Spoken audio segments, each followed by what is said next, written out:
ನ್ಯೂಸ್ಗೆ ಸ್ವಾಗತ. ನಾನು ನಿಮ್ಮ ಶಾಂತ ನಿಲುವಾಗಿಲು.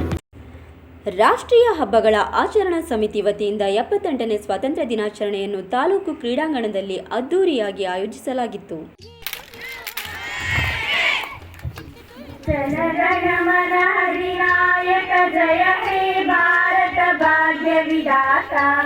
पंजाब सिंधु गुजरात मराठा द्राविड उत्कल गंगा विंध्य हिमाचल यमुना गंगा उच्चल जलधि तरंगा तव शुभ नामे जागे तव शुभ आशीष मागे गाहे तव जय गाथा जन गण मंगलदायी.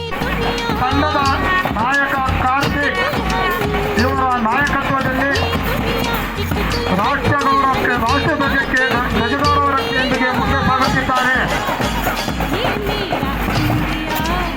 ಇವರನ್ನು ಹಿಂಬಾಲಿಸಿಕೊಂಡು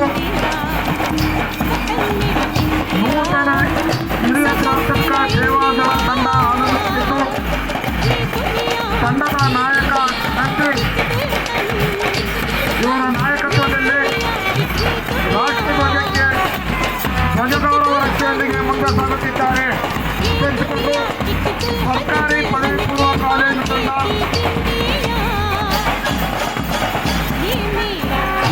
ಇವರನ್ನು ಅನುಸರಿಸಿಕೊಂಡು ಸರ್ಕಾರಿ ಪೂರ್ಣ ಪ್ರೌಢಶಾಲಾ ತಂಡ ತಂಡದ ನಾಯಕನ್ನು ಹಿಂಬಾಲಿಸಿಕೊಂಡು ಸರ್ಕಾರಿ ಮಾದರಿ ಹಿರಿಯ ಪ್ರಾಥಮಿಕ ಶಾಲಾ ತಂಡ ತಂಡದ ನಾಯಕ. ರಾಷ್ಟ್ರೀಯ ಹಬ್ಬಗಳ ಆಚರಣಾ ಸಮಿತಿ ಅಧ್ಯಕ್ಷರಾದ ತಹಶೀಲ್ದಾರ್ ನಂದಕುಮಾರ್ ಅವರು ಧ್ವಜಾರೋಹಣ ಮಾಡಿ ಧ್ವಜ ಸಂದೇಶ ಮಾಡಿದರು. ಕಾರ್ಯಕ್ರಮಕ್ಕೆ ಆಲೂರು ಕಟ್ಟಾಯ ಸಕಲೇಶಪುರ ವಿಧಾನಸಭಾ ಕ್ಷೇತ್ರದ ಶಾಸಕರಾದ ಸಿಮೆಂಟ್ ಮಂಜೂರ್ ಅವರು ಕಾರ್ಯಕ್ರಮವನ್ನು ಉದ್ದೇಶಿಸಿ ಮಾತನಾಡಿದರು. ಇದೇ ಸಂದರ್ಭದಲ್ಲಿ ವಿವಿಧ ಕ್ಷೇತ್ರದಲ್ಲಿ ಸಾಧನೆ ಮಾಡಿರುವಂತಹ ಗಣ್ಯ ವ್ಯಕ್ತಿಗಳಿಗೆ ಸನ್ಮಾನಿಸಿ ಗೌರವಿಸಲಾಯಿತು. ಹಾಗೆ ತಾಲೂಕಿನಲ್ಲಿ ಎಸ್ಎಸ್ಎಲ್ಸಿಯಲ್ಲಿ ಅತಿ ಹೆಚ್ಚು ಅಂಕ ಪಡೆದ 3 ವಿದ್ಯಾರ್ಥಿನಿಯರಿಗೆ ಲ್ಯಾಪ್ಟಾಪ್ ವಿತರಿಸಲಾಯಿತು. ಹಾಗೂ ಸಮಾಜ ಸೇವೆ ಮಾಡಿರುವ ಅಂಜಳಿಗೆ ಕಾಳಿಂಗಪ್ಪ ವೆಲ್ಫೇರ್ ಅಸೋಸಿಯೇಷನ್ನ ವ್ಯವಸ್ಥಾಪಕ ನಿರ್ದೇಶಕರಾದ ಶ್ರೀಯುತ ಅಂಜಳಿಗೆ ಮಂಜುನಾಥ್ ರವರಿಗೆ ಅತ್ಯುತ್ತಮ ಸಮಾಜ ಸೇವಕ ಎಂದು ಗೌರವಿಸಿ ಸನ್ಮಾನಿಸಲಾಯಿತು.